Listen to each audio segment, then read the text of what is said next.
Hey community, how's everybody doing today? Happy New Year's. Happy New Year's to my community. Okay, so I want to talk today about some trials. Trials that you go through in life. There's always trials for me, always. Like all my life, there's been something, right? So I heard a great sermon today. And I could definitely relate. Okay, so no matter which trials you have in life, as a Christian, there's a deep, deep joy.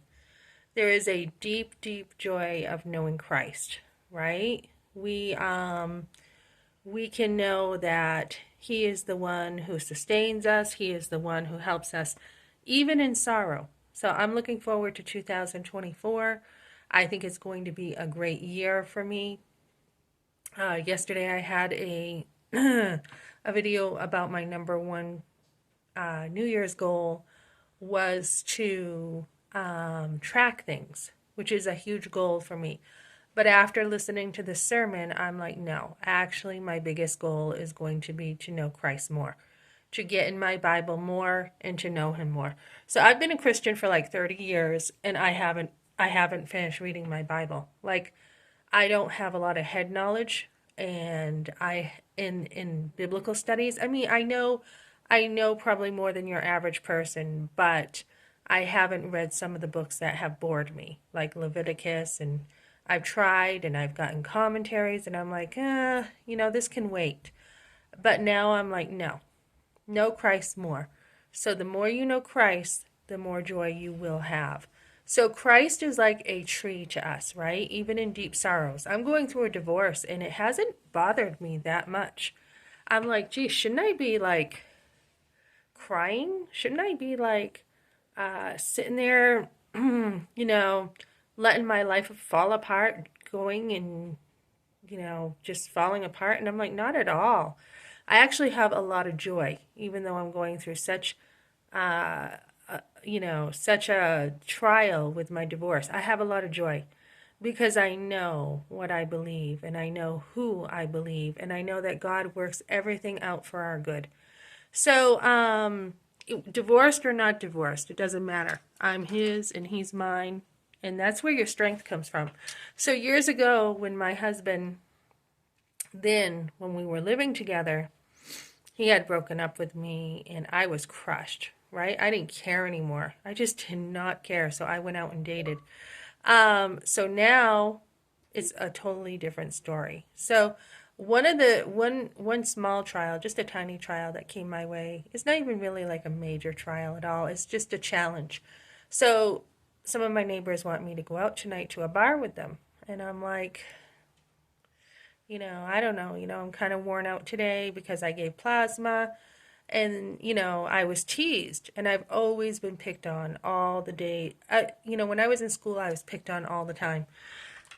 And I mean, I don't really know how to talk. So someone encouraged me today on my last video and they're like, I love your words.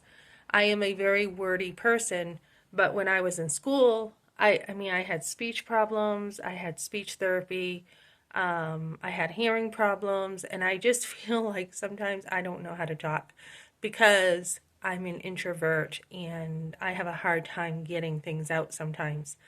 And because I have such I don't want to say slow processing style, but I process things deeply. So when I am thinking on things a lot, I mean, I'm very deep, so I think a lot on things. Not overthink, I just take it. I just take what is being said, and I take it to heart. So, um, my processing is just a little bit slower. And I've been misunderstood and I've been, lots of things. I was picked on in school. And I remember, I think it was Mrs. Walker's pool party in sixth grade. I had tubes put in my ears because I had a hole in my eardrum. Well, I had tubes and then I had a hole in my eardrum.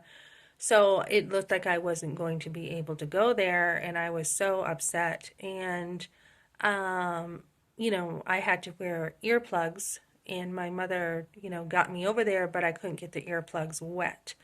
And so, long story short, it's just, I felt like I was, didn't quite fit in school in different ways. And then the boys would all tease me uh, all the time, sixth, seventh, eighth grade. I've got like this little bump here on my nose. It's from my grandparents, freckle bump, all kinds of names.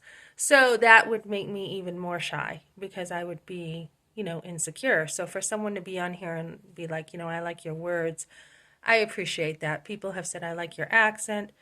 Other people have said, I love everything about you. I love your hair. I love, your eyes, your smile, everything. They're like, everything is just perfect about you.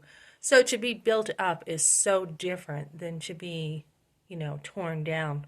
So, anyways, I've got these people who are like, you know, uh, want to go out with us because they asked what I was doing for New Year's, and they're like, want to go out with us for New Year's. And I'm like, oh, wait a minute. I forgot you're a church girl. You're a church girl. You don't go out to bars because you're a church girl.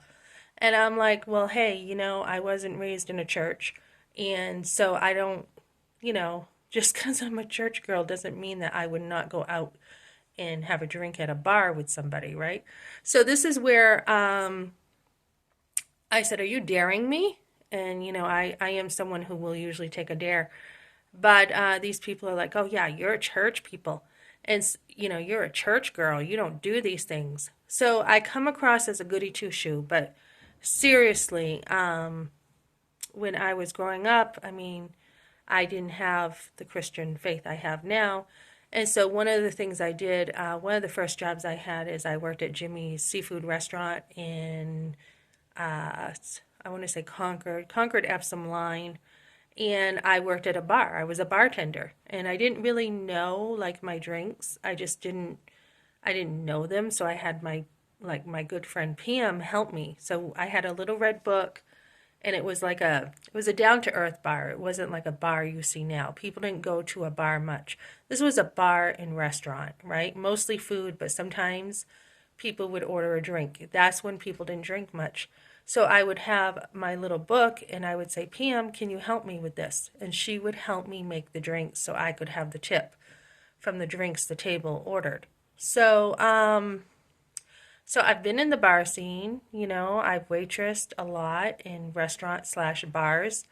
And one of my other jobs was Buster's, where people are drinking all the time. That one made me nervous because I couldn't keep track of the drinking if that fell on me, right?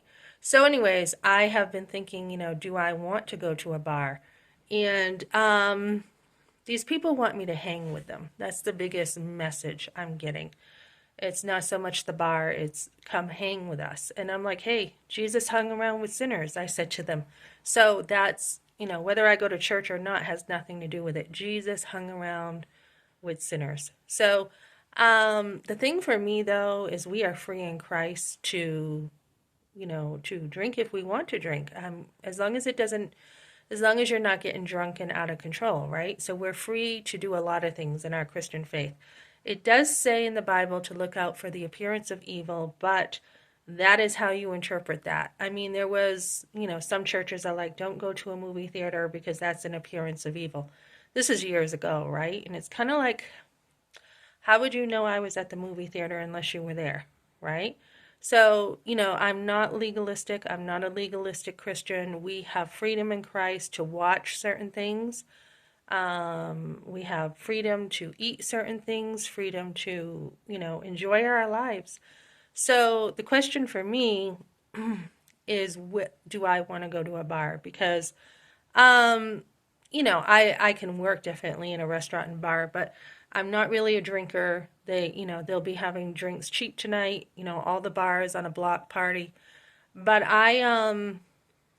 that is, I don't want to say a weak point, but where I was brought up in the world, so to say, and I didn't have a hope and my standards have changed. It's kind of like the alcoholic going back into alcohol. That whole dating party scene, I don't really know that I want to. So that's the question.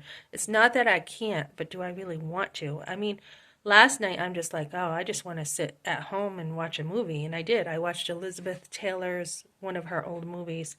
and I'm reading her book, and that, I'm pretty content with just the little things in life. So, I do like people though. I'm not like a total party girl, but I do like people.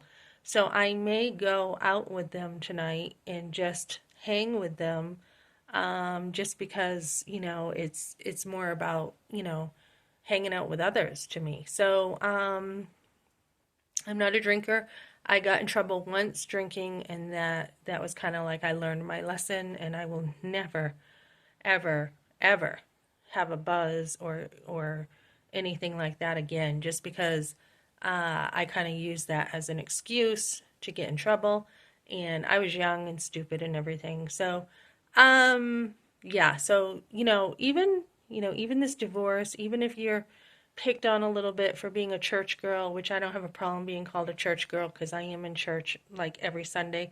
Today I wanted to relax, so I didn't go today, but yeah, I mean no matter what comes your way in life, like I've lost, all this family because I've become a Christian and they misunderstood me and all this stuff, you still have that great, great joy that Christ gives to you no matter what happens. So my main resolution this year is to know Christ more, and the more you know him, the more joy you're going to have.